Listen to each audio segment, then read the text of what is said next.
Welcome to Part 3 of the 4-part CFOA 2016 film study of illegal personal contact. This portion of the film study will discuss excessive contact as it pertains to a receiver who is a defenseless player. We will see examples of illegal and legal contact on those receivers. I'm your host, Mark Andrews, from the Orange County Football Officials Association. All opinions and guidance expressed in this video have been sanctioned by the California Football Officials Association's Instructional Chairman, Bobby Kennedy, and Steve Coover, Instructional Chair of the San Diego County Football Officials Association and the CIF Rules Interpreter. And of course, Chad Wilson, Instructional Chairman for OCFOA. We know from our discussion in Part 2 of this video series that a defenseless player is a player who, because of his physical position and focus of concentration, is especially vulnerable to injury. We also know from the casebook that examples of defenseless players include a pass receiver whose concentration is on the ball and the contact by the defender is unrelated to attempting to catch the ball, and a pass receiver who is clearly relaxed when he has missed the pass or feels he can no longer catch the pass. Now let's look at some examples of personal fouls for excessive contact on a defenseless player. We begin with a great example of excessive contact on a defenseless player. This particular play is interesting in that 2 years ago, this flag was picked up because the hit was judged to be neither targeting or spearing. With the change to our rule on defenseless players, this is now a correct call. Let's break down the components of the foul. First, is the receiver defenseless? Second, is the hit by the defender unrelated to attempting to catch the ball? The receiver's focus and attention is on the ball, and therefore, by definition, he is defenseless.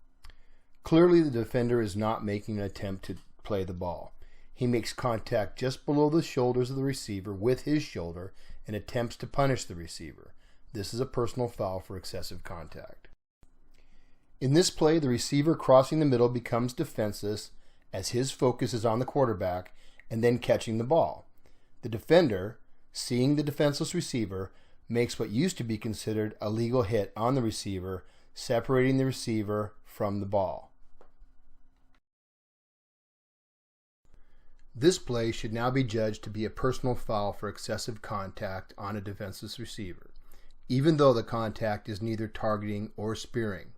The defender must either make a play on the ball or lower his target. He must keep his head out of the contact and attempt to wrap up and make a tackle. This next example of a personal foul for excessive contact is very similar to the previous play. The only difference is the receiver actually completes the catch, but this is still excessive contact on a defenseless receiver. We'll just run it in real time. The first shot here, it's difficult to see because the play is up there in the top corner and the angle's bad, but we're going to see a much better angle coming up here. I want you to keep an eye on what the defender does. Is he playing the ball? Does he attempt to tackle the receiver? And where the contact is ultimately. Okay, we see the reception. He's obviously making no attempt to play the ball.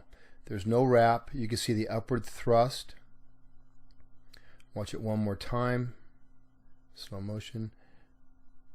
Regardless of whether the receiver hangs onto the ball, this is excessive contact. This should be an additional 15 yards. So let's talk about another circumstance where a receiver is a defenseless player, and that was delineated earlier.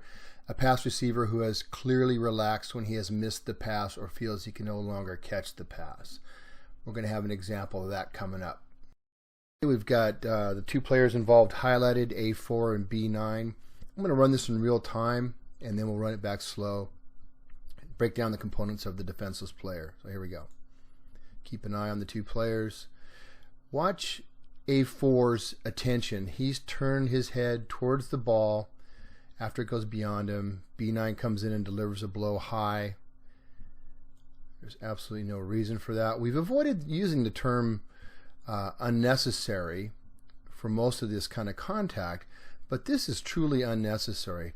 Watch again, watch A4's focus.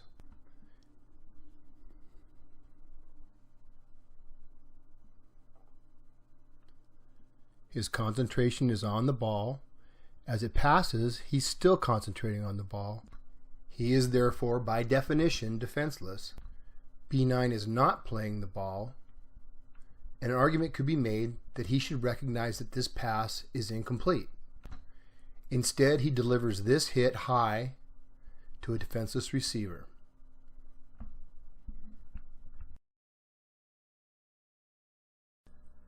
This last example of a personal foul for excessive contact on a pass receiver who has clearly relaxed when he's missed the pass comes on this play. Watch the player highlighted. He's the receiver.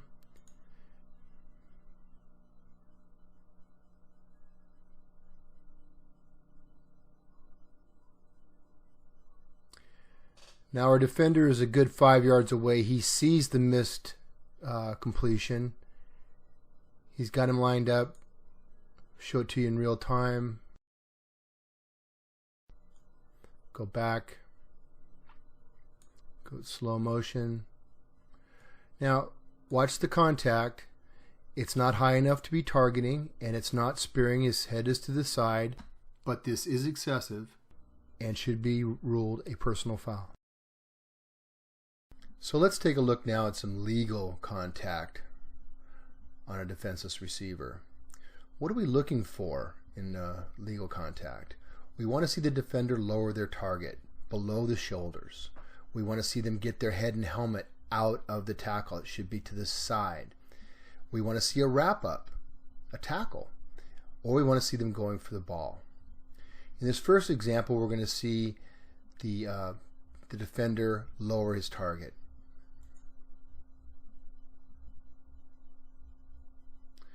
So you notice the comment there. This is how players should adjust their contact.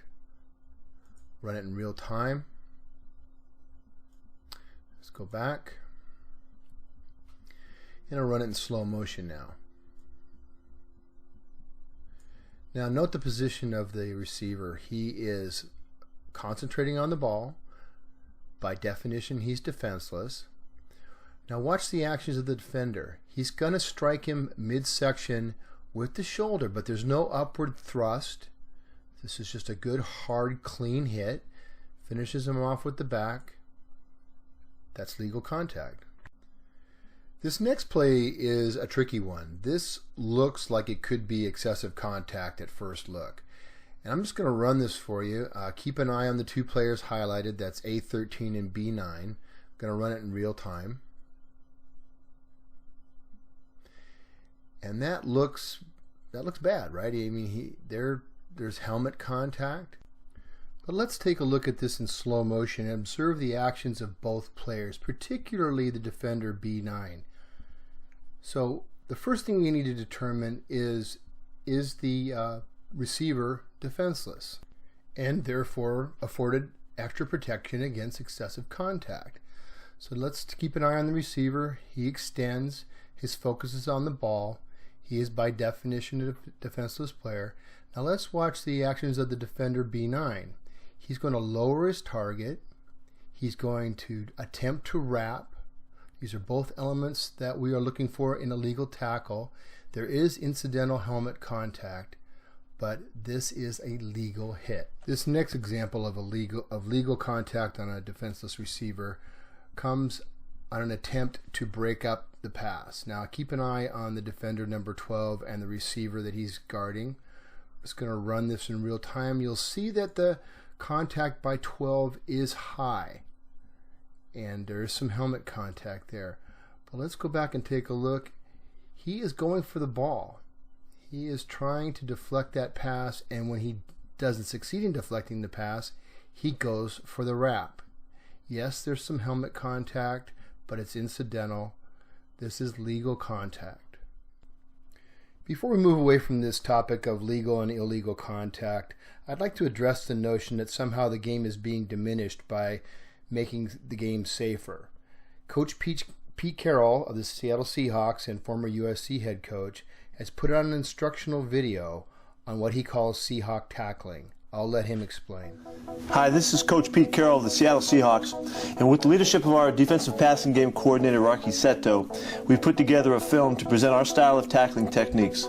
It's a system that we've been teaching and utilizing for the last 4 years at the Seahawks and since our days at USC. To break it down, our tackling system features shoulder tackling and a renewed emphasis to take the head out of tackling. We've found our style to be successful in the NFL and college, and we believe it could be employed on all levels. We are passionate about teaching this style of tackling because we desire to keep the standards of the game high and make the game as safe as possible. Coach Carroll then goes on to explain 6 of his tackling techniques.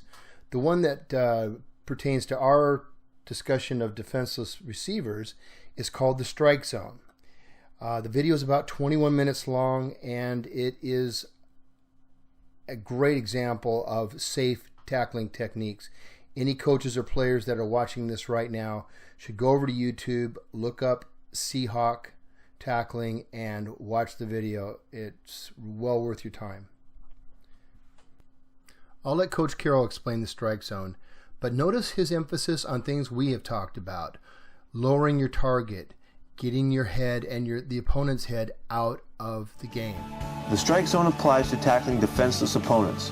The zone is classified as below the neck and above the knees, just like a baseball strike zone. We make contact using our shoulders at all times, especially in the strike zone. The helmet of both the tackler and the ball carrier are out of the game. Number 50 does a phenomenal job of adjusting his aiming point as the receiver lowers his body and the strike zone consequently drops.